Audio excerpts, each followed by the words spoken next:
There was a time when a person's deepest pain was protected inside a marriage. A husband might know the wounds his wife never discussed in public. A wife might know the fears her husband hid from everyone else. That knowledge was supposed to create trust. It was never supposed to become a weapon. But on one unforgettable afternoon, a husband named Raymond Carter took one of his wife's most painful memories and exposed it in front of hundreds of strangers. The Family Feud studio was filled with music and applause. Bright blue lights moved across the stage as Steve Harvey walked toward the two competing families. The audience cheered. Cameras rolled. Everyone expected an ordinary afternoon of jokes, surprising answers, and family competition. On one side stood the Monroe family from South Carolina. On the other stood the Carter family from Louisville, Kentucky. Raymond Carter stood at the front of his family's podium. He was 48 years old and worked as a regional sales director for a medical supply company. He wore a dark brown suit, a gold watch, and a confident smile. Beside him stood his wife, Leah. Leah was 45 years old. She wore a soft blue dress and a small silver necklace shaped like a star. Next to her stood their 17-year-old daughter, Ava. Raymond's younger sister, Denise, and Leah's older brother, Michael, completed the team. The introductions began normally. Steve asked Raymond what he did for work.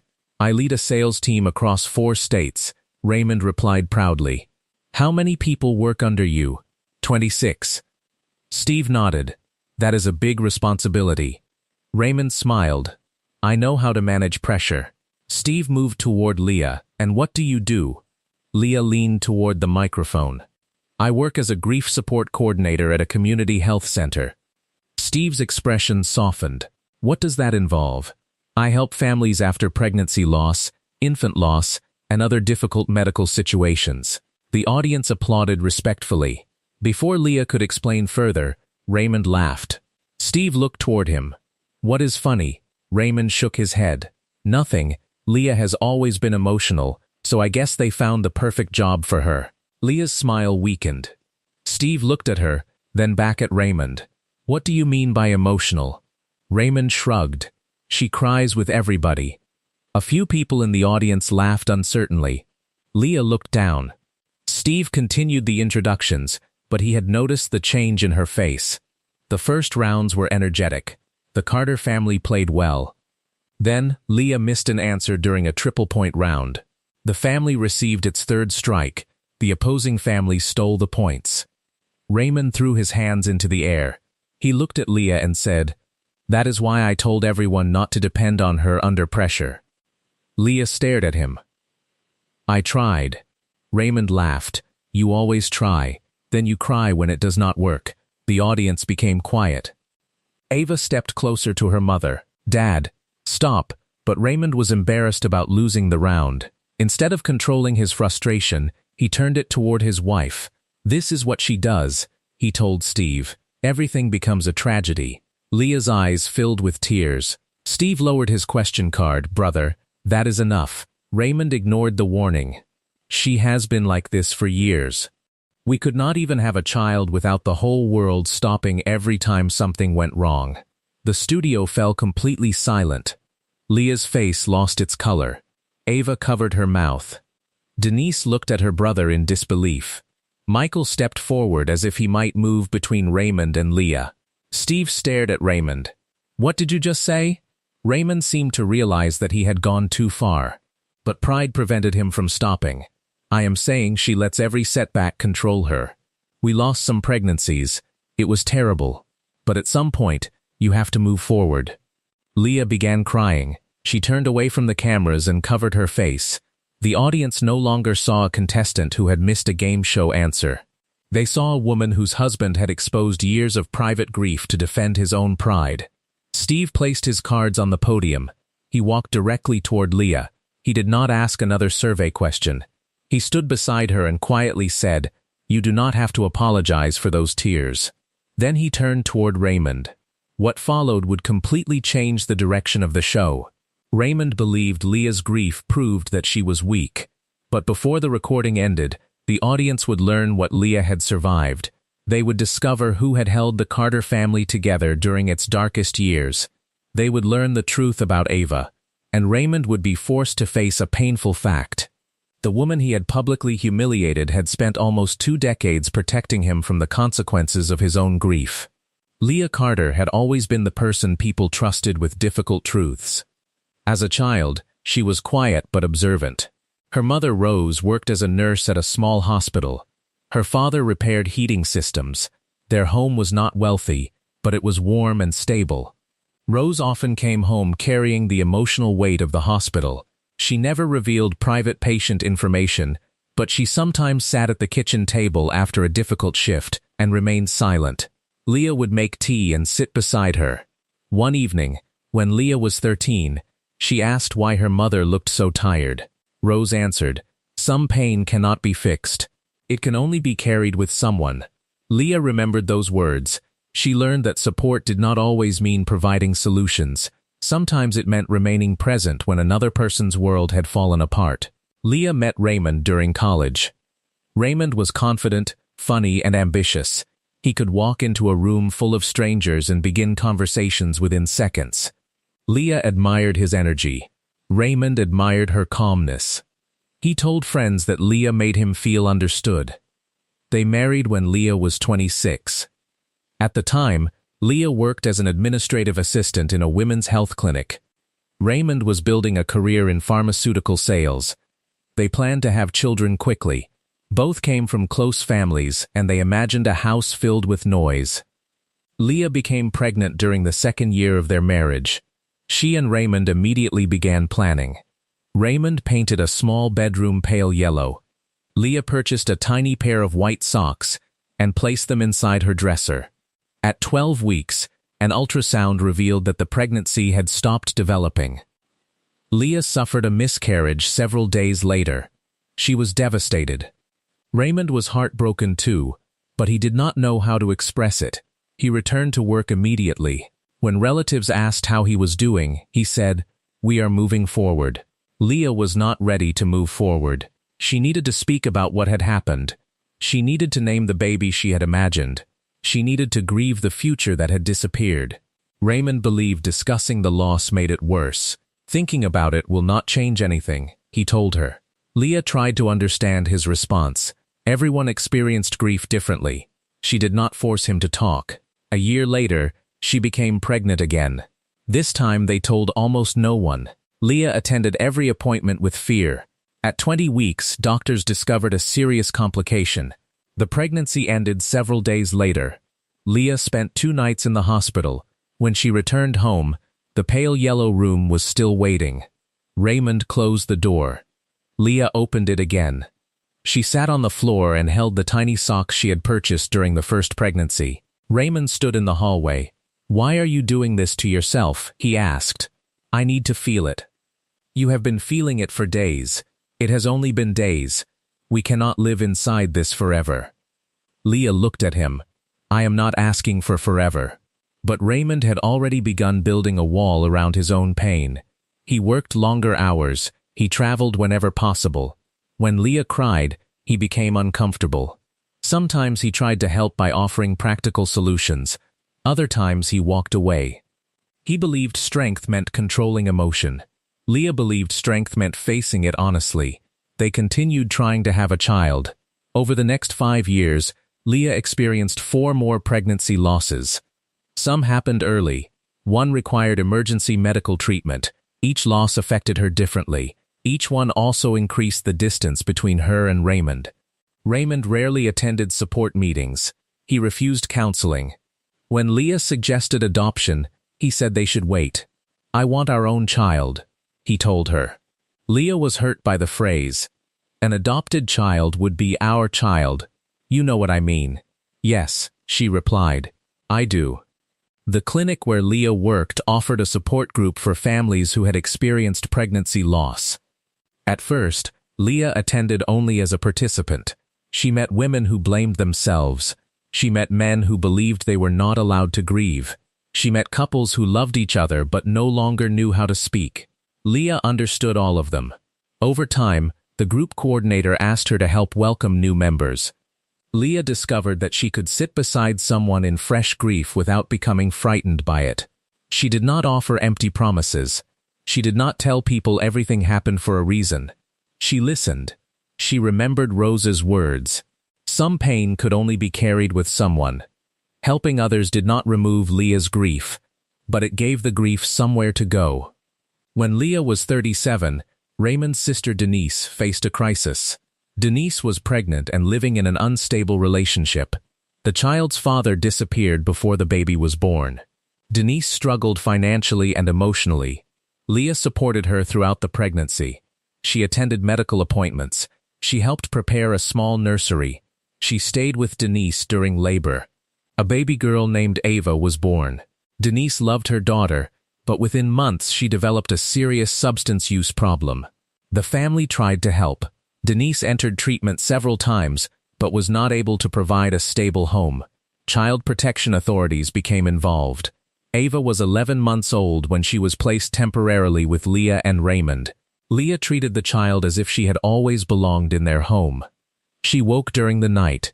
She attended medical appointments. She held Ava through separation anxiety and repeated illnesses. Raymond cared about his niece, but he believed the arrangement would last only a few months.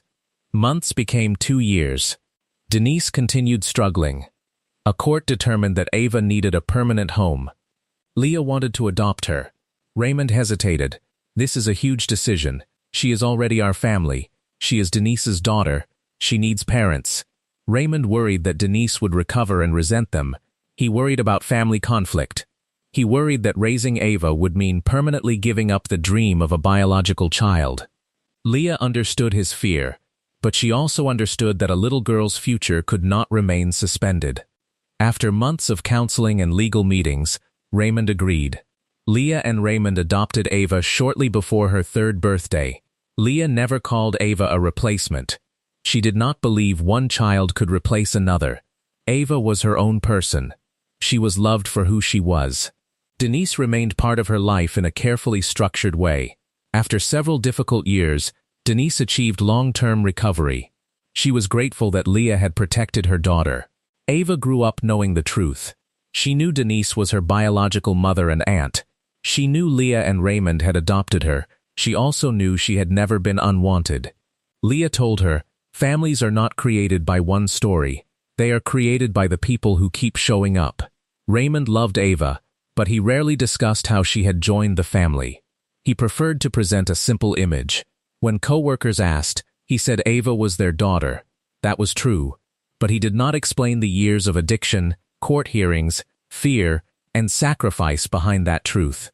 Leah protected his privacy. She also protected Denise's. As Ava grew, Leah continued helping at the support group. She later completed additional training in grief counseling and family support. The clinic hired her as a full-time grief support coordinator. Her work involved meeting families after devastating medical news. She helped them understand hospital procedures. She connected them with counselors, faith leaders, financial support, and funeral resources. She trained medical staff to speak more sensitively with grieving parents. She created memory boxes containing blankets, photographs, handprints, and letters for families who wanted them. She also helped partners understand that grief could look different in each person. Some cried openly. Some became quiet. Some focused on practical tasks. Some became angry. Leah never told people how they should grieve, but she did tell them that pain should not become cruelty. Her work became deeply respected. Doctors called her during difficult cases. Nurses trusted her. Families wrote letters years later. Raymond knew what she did, but he rarely asked about it. He found the subject uncomfortable. At social events, when people asked about Leah's career, Raymond often said, "She helps people cry." He meant it as a joke. Leah laughed politely. At home, however, the comment hurt. She had spent years trying to convince Raymond that emotion was not failure. He had spent years treating her tears as proof that she could not move forward. The conflict became worse when Ava entered her teenage years. Ava began asking more questions about her early life and Denise's addiction. Leah answered honestly and gently. Raymond believed some details should remain hidden. "She does not need to know all of that," he said. "She has a right to understand her story. She is a child. She is 16. It will only confuse her. It is already part of her. Raymond accused Leah of making everything emotional. Leah accused him of hiding anything he could not control. The argument remained unresolved. Several months before their Family Feud appearance, Raymond experienced a private crisis of his own. His company announced a major restructuring. Raymond's position was placed at risk. He was terrified. For years, he had defined himself through professional success and financial stability. Losing his job felt like losing his identity. He did not tell friends. He did not tell his extended family. He told Leah. She sat with him at the kitchen table. She helped him review options. She updated his resume. She practiced interview questions with him. She listened when he admitted that he felt like a failure. Raymond cried that night. Leah did not mock him. She did not tell him to move forward. She held his hand and said, "You are more than what happens at work." Raymond kept his position after the restructuring. Within weeks, he acted as if the fear had never happened. Leah never mentioned his tears to anyone. She protected the moment because it belonged to him. That was why his words on the Family Feud stage hurt so deeply. He had trusted Leah with his most vulnerable moment. She had guarded it. Then, after one lost round, he exposed years of her grief to make himself feel less embarrassed. The Carter family began the game with strong energy. Raymond won the opening face-off. Steve asked contestants to name something people do before receiving important news. Raymond answered, "Pray." It was the number one answer. The family chose to play. Ava answered, "Hold someone's hand." Denise answered, "Pace." Michael answered, "Take a deep breath." All three appeared on the board. When Steve reached Leah, she answered, "Prepare for the worst." The answer was there. Steve looked at her. "You work around important news?" "Yes, what kind?" Leah explained her role at the health center. The audience listened respectfully. Raymond made his first dismissive comment. "She always prepares for the worst." Leah looked at him. Steve smiled slightly, but did not encourage the joke. The Carter family cleared the board and won the round. During the second round, the question was, name something people keep because it reminds them of someone. The opposing family gained control. They found several answers before receiving 3 strikes. The Carters had a chance to steal. Ava suggested photograph. Denise suggested jewelry. Michael suggested letter. Leah suggested baby clothes. Raymond immediately said, "Photograph." The answer was wrong. The opposing family kept the points. Steve revealed the missing answer. Baby clothes. Leah became still. Raymond looked at the board. Then he leaned toward her. "You would know." His voice was low, but the microphone captured it. The audience reacted with discomfort. Leah stared at him. Ava whispered, "Dad." Steve turned toward Raymond. "What did you mean by that?" Raymond forced a laugh. "Nothing." Steve looked at Leah. She touched the silver star necklace. "It is fine." But it was not fine. The next round continued. Steve asked, "Name something people say when they do not know how to comfort someone." The Carter family won control. Ava answered, "Everything will be okay." It was the number one answer. Denise answered, "Stay strong." Michael answered, "It happened for a reason." All 3 appeared. Steve reached Leah. She answered, "At least you can try again." The studio became quiet. The answer appeared. Steve looked at her carefully. "You have heard that before?" "Yes, did it help?" "No." Raymond laughed softly. Steve turned toward him. "What is funny?"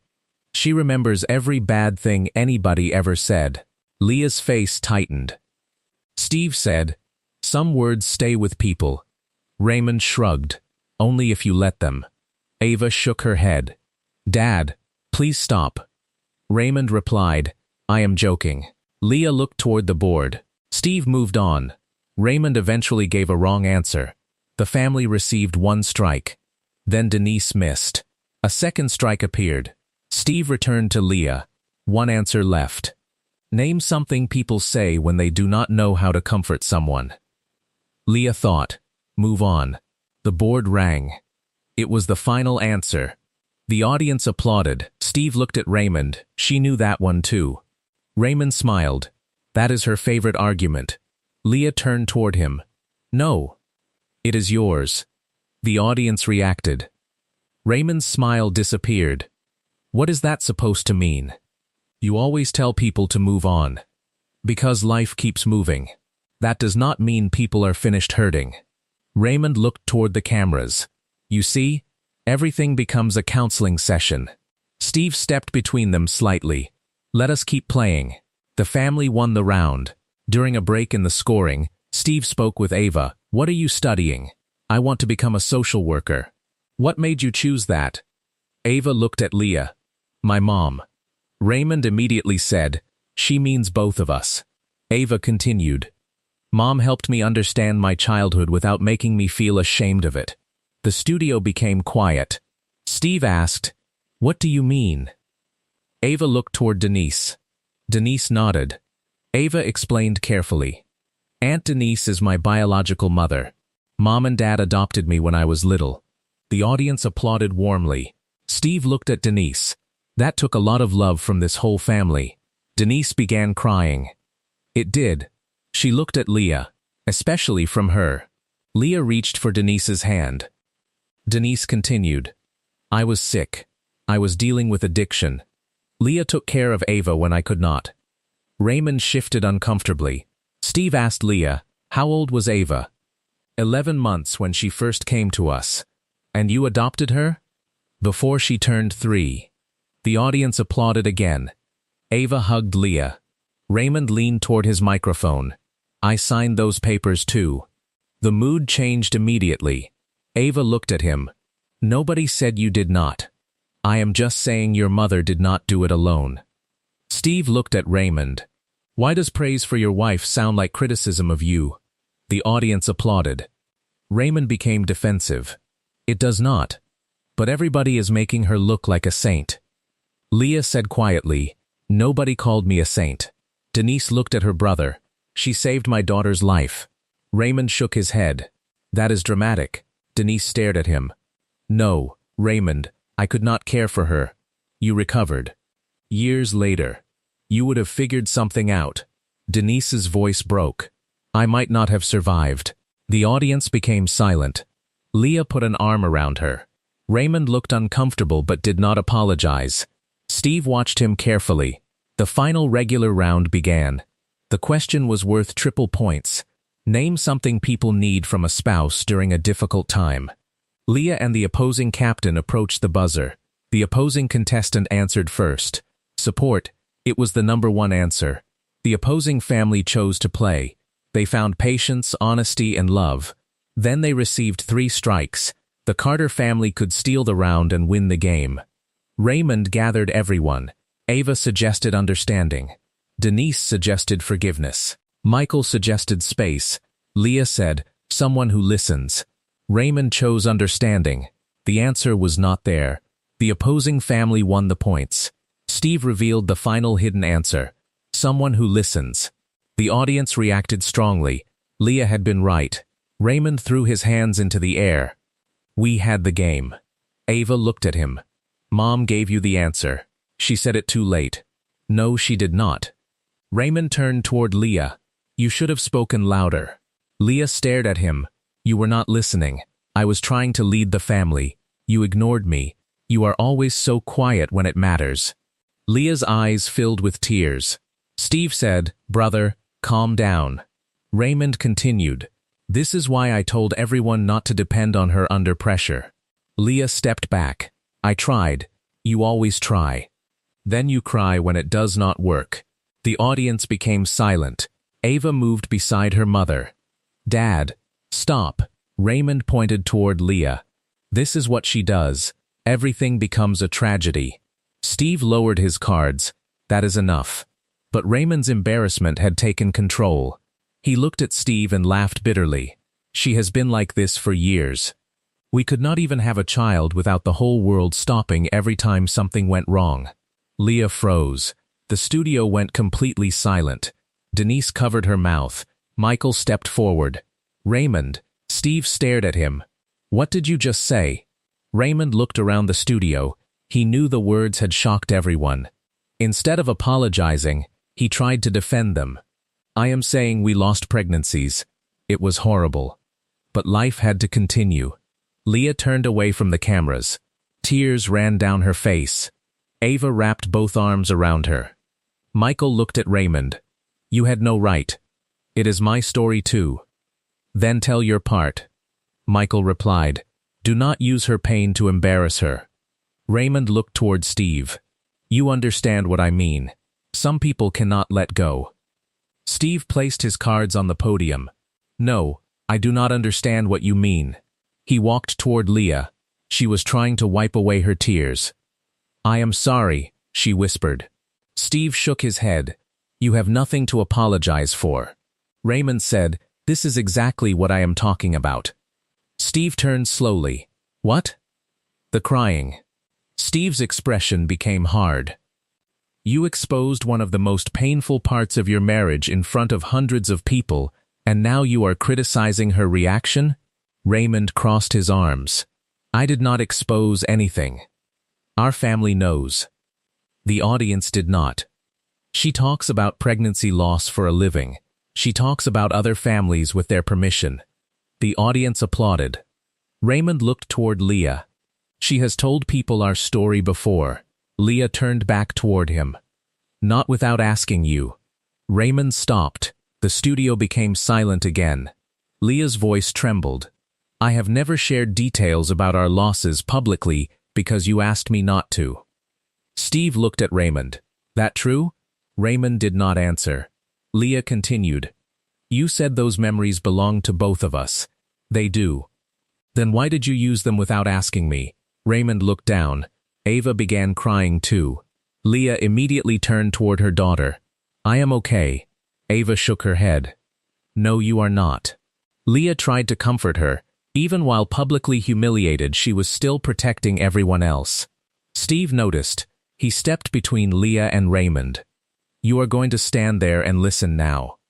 Raymond looked offended. This is my marriage. And that is your wife. Steve pointed toward Leah. You know exactly where she is wounded because you were there when it happened. His voice became lower. That knowledge should make you careful. It should not make you dangerous. The audience rose to its feet. Raymond remained behind the podium. The applause continued around him. Leah held Ava's hand. When the room became quiet, Steve turned toward Leah. You do not have to explain anything you do not want to explain. Leah nodded. Thank you. Michael leaned toward his microphone. But some truth needs to be said. Leah looked at her brother. Michael's face was filled with controlled anger. Raymond told everyone Leah could not move forward. He looked at Steve. Do you know who arranged every funeral detail after the second loss? Steve shook his head. She did. Leah closed her eyes. Michael continued. Raymond went back to work. Leah called the hospital. Leah spoke to the family. Leah packed away the nursery because Raymond could not enter the room. Raymond's face changed. Michael looked directly at him. You could not even look at the yellow walls. Raymond said quietly, that is enough. No, Michael replied. You said she stopped the world. The audience became silent. She kept your world moving. Raymond looked toward Leah. She was crying again. Michael continued more gently. After every loss, she protected you from questions. She told relatives not to pressure you. She told people you were grieving privately. Steve looked at Raymond. Were you? Raymond swallowed. Yes. Did you cry? Raymond did not answer. Leah immediately said, he does not have to answer that. Steve looked at her. Even now, she was protecting him. Raymond stared at his wife. Ava spoke next. Mom protected him recently too. Raymond turned toward her. Ava, she ignored him. When Dad thought he might lose his job, he cried at our kitchen table. Raymond's face became red. You had no right to say that. Ava looked at him through tears. Neither did you. The audience reacted. Leah touched Ava's arm. Sweetheart, but Ava continued. Mom never told anyone. She helped him rewrite his URSUM. She practiced interviews with him. She kept telling him his job did not decide his worth. She looked at her father. Then you stood here and acted like her tears made her weak. Raymond stared at the floor. Steve waited. The silence forced Raymond to face what he had done. Then Denise stepped forward. Leah also carried me. Leah shook her head. You did the hard work. Denise continued. When I was using drugs, I lied to her. I stole from her. I disappeared. Her voice broke. She still answered every hospital call. Raymond looked at his sister. Denise pointed toward Ava. She protected my daughter when I could not. Ava reached for Denise's hand. Denise continued. When I entered treatment for the third time, Leah drove 6 hours every month so I would not believe my family had forgotten me. Leah began crying harder. She brought Ava when it was safe. She helped me rebuild a relationship with my child without pretending the past had never happened. Denise looked at Raymond. You attended one family session. Raymond said nothing. She attended almost all of them. The audience applauded Leah. Denise wiped her eyes. You call her emotional as if that is an insult. Her ability to feel another person's pain is the reason I am alive. Steve looked at Raymond. That is a serious contribution. Raymond nodded faintly. Michael added, when our mother was dying, Leah coordinated her care while still working. Leah whispered, please. Michael softened. I am not trying to expose you. He looked at Raymond. I am exposing the lie that her tears prevented her from functioning. The audience became quiet again. Michael continued. She cries, then she gets up and does what everyone else is too overwhelmed to do. Steve nodded. That is strength. He turned toward Raymond. You have confused emotional control with emotional strength. Raymond looked at him. What is the difference? Control is pretending nothing hurts. Steve pointed toward Leah. Strength is admitting it hurts and still taking care of the people you love. The audience stood again. Leah covered her face. Steve walked beside her. You have spent your career telling grieving people they do not need to hide. Leah nodded. Then you do not have to hide here. The audience applauded more softly. Raymond looked at his wife. For the first time, his expression showed shame instead of defensiveness. I should not have said it. Steve turned toward him. That is the beginning of an apology. It is not the whole apology. Raymond nodded. He faced Leah. I was embarrassed about losing the round. Leah listened.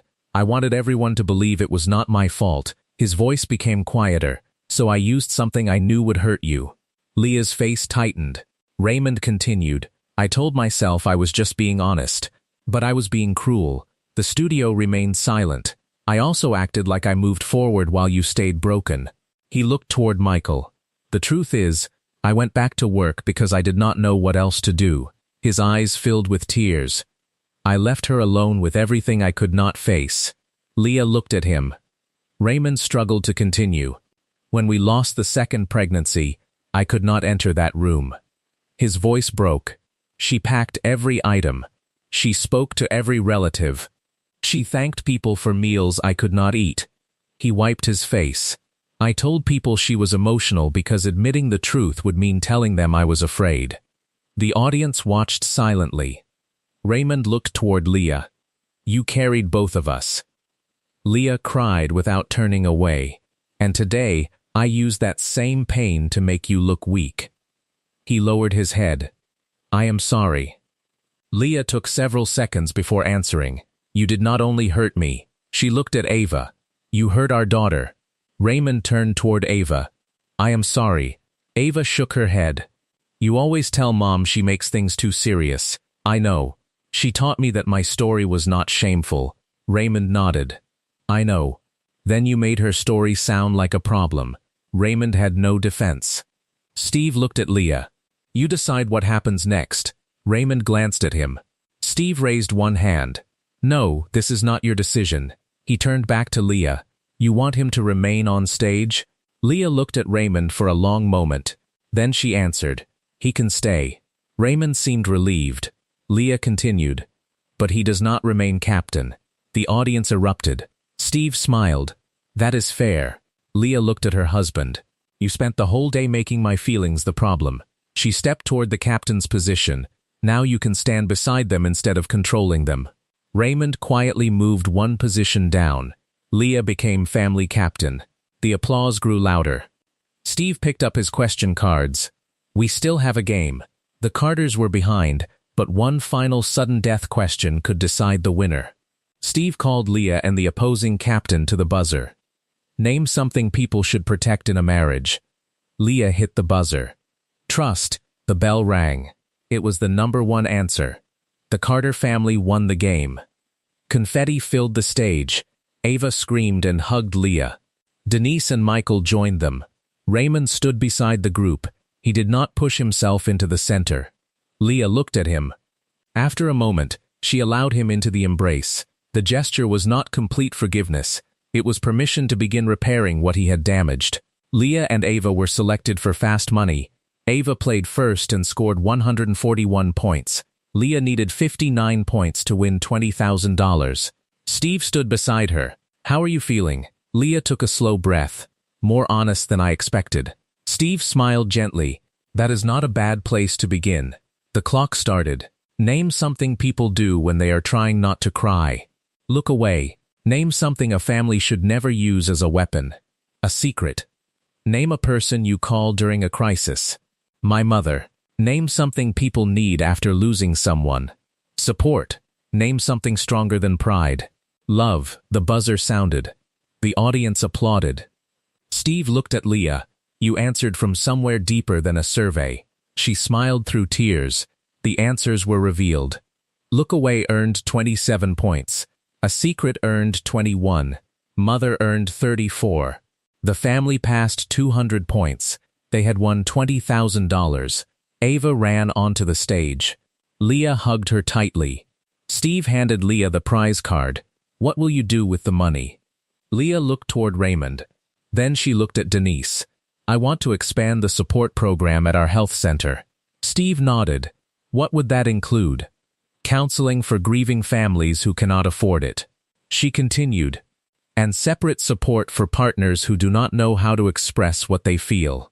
Raymond looked at her. Leah explained. A lot of people disappear into work, anger, or silence because they believe grief makes them weak. Steve nodded. Sounds like you know somebody. The audience laughed gently. Even Raymond smiled through his tears. Leah continued. I also want to create resources for relatives caring for children during a family crisis. Denise reached for her hand. That would help families like ours. Yes. Steve looked at Leah. Anything for you? Leah touched the silver star necklace. I would like to take Ava somewhere she has always wanted to go. Ava smiled. New York. The audience cheered. Steve turned toward Raymond. You paying for your own ticket? The audience laughed. Raymond nodded. I deserve that. The recording ended, but the family's most difficult work began after the cameras stopped. Leah did not pretend that Raymond's apology had repaired everything. His words had broken a boundary that she considered sacred. He had taken shared grief and used it to humiliate her. He had also taught Ava that a person's vulnerability could become public punishment during conflict. Leah told Raymond they needed counseling. Not only marriage counseling. Raymond needed individual counseling to face the grief he had avoided for years. At first he resisted. I apologized. That does not explain why you did it. I lost my temper. You chose the most painful thing you knew. Raymond became quiet. Leah continued. I need to know that the person closest to me will protect my wounds, even when he is angry. Raymond nodded. I understand. No, Leah said. You are beginning to understand. They started counseling several weeks later. Raymond entered the first session believing the main issue was his public comment. The therapist helped him see that the comment came from a much older pattern. After each pregnancy loss, Raymond had tried to control his pain by controlling the conversation. He decided when they should stop discussing the baby. He decided when the nursery should be closed. He decided when Leah's tears had lasted long enough. He believed that if Leah stopped expressing grief, the grief would disappear from their home. But Leah's pain had frightened him because it reflected his own. He could not stop her tears. He could not repair what had happened. He could not sell, manage, negotiate, or plan his way out of the loss. Instead of admitting helplessness, he accused Leah of being trapped in the past. During one counseling session, Raymond finally described the pale yellow room. I stood outside the door, he said. I could see the crib. His voice began to shake. I thought if I entered, I would fall apart. Leah listened. Raymond continued. She went inside alone. Leah's eyes filled with tears. I thought you wanted space. I did not know what I wanted. You told me to pack everything. I know. I thought you could not stand the reminders. I could not stand myself. For the first time in almost 20 years, they discussed that day completely. Raymond admitted that he had driven to an empty parking lot after work and cried inside his car. He had never told anyone. Leah reached for his hand. I would have carried that with you. I thought I was supposed to carry it alone. That is what you made me do. Raymond nodded. I know. The conversation did not erase the harm, but it revealed what had been hidden beneath it. Raymond began attending a support group for men who had experienced pregnancy and infant loss. At the first meeting, he said almost nothing. During the third meeting, he spoke. He discovered that other men had responded similarly. Some became obsessed with work. Some avoided the nursery. Some felt guilty because their grief seemed smaller or less visible than their partners. Some believed they had failed to protect their families. The group did not excuse Raymond's cruelty, but it helped him understand that unspoken grief often escaped in destructive ways. Leah continued her own counseling. She examined why she had protected Raymond's pain even when he dismissed hers. She realized that compassion did not require accepting disrespect. She could understand why Raymond had built emotional walls without allowing him to trap her behind them. Ava also attended several family sessions. She explained that the public argument had frightened her. I thought if Dad could use Mom's losses against her, he could use my adoption against me. Raymond's face changed. I would never do that. You used Aunt Denise's addiction during arguments before. Denise looked at him. Raymond lowered his head. He had often reminded Denise of her past when he wanted to end a disagreement. He called it honesty. The family now recognized it as control. Raymond apologized to Denise. He also stopped speaking about Ava's adoption as a favor he had performed. Ava had not been rescued by one heroic decision. She had been raised through years of ordinary love from many imperfect people. When the episode aired, the response was immediate. Viewers criticized Raymond's comment, but many also recognized the deeper issue. Thousands of women wrote that their private pain had been used against them during arguments. Some described partners who mocked mental health struggles. Others said miscarriages, infertility, family trauma, past mistakes, or medical conditions had been mentioned publicly without permission. Many viewers shared Steve's statement, "You know exactly where she is wounded because you were there when it happened. That knowledge should make you careful. It should not make you dangerous." The health center where Leah worked received an increase in requests for grief support. The $20,000 prize helped launch a new program called Carry It Together.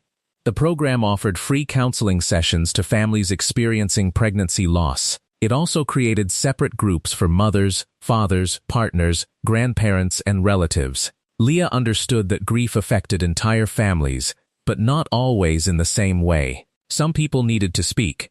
Others needed time before they could find words.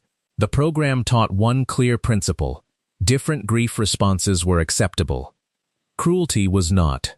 Denise helped create a support track for relatives providing temporary or permanent care to children during addiction, hospitalization, incarceration, or other family crises. She shared her own experience carefully. She did not present herself as a failure. She presented herself as a mother who had been sick, accepted help, and worked to rebuild trust. Ava volunteered with the program after school.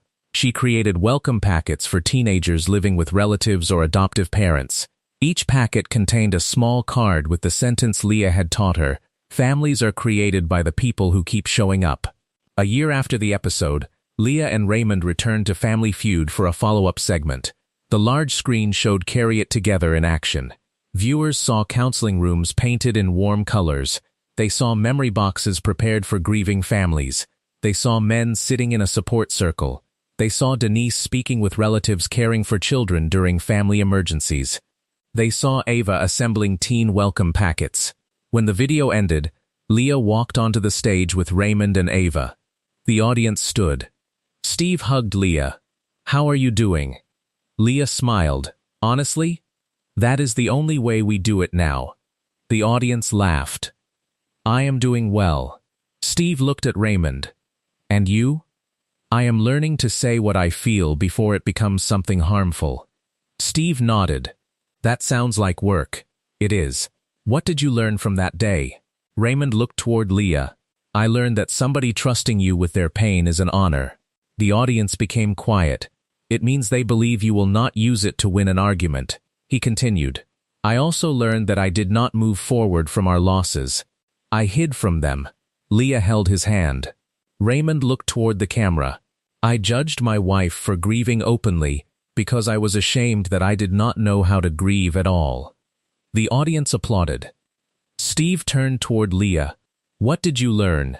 Leah touched her star necklace. I learned that empathy without boundaries can become self-erasure. Steve nodded. Explain that. I spent years understanding why Raymond avoided grief. I understood his fear so well that I stopped demanding respect for my own pain. She looked at the audience. You can understand why someone hurts you and still tell them the behavior must stop. The audience applauded. Steve asked about the necklace. Leah smiled. It represents 6 stars. The studio became still, one for every pregnancy we lost. Raymond looked at the necklace. For years he had avoided symbols of those pregnancies. Now he did not look away. Leah continued. They are part of our family story. She reached for Ava. But they do not reduce the love we have for the daughter standing beside us. Ava hugged her. The audience stood again. Steve waited for the applause to settle. Then he faced the main camera. Everybody has a private wound. He spoke slowly. Marriage gives you access to places in another person that the public may never see. He looked toward Raymond. That access does not give you ownership. He looked toward Leah. It gives you responsibility.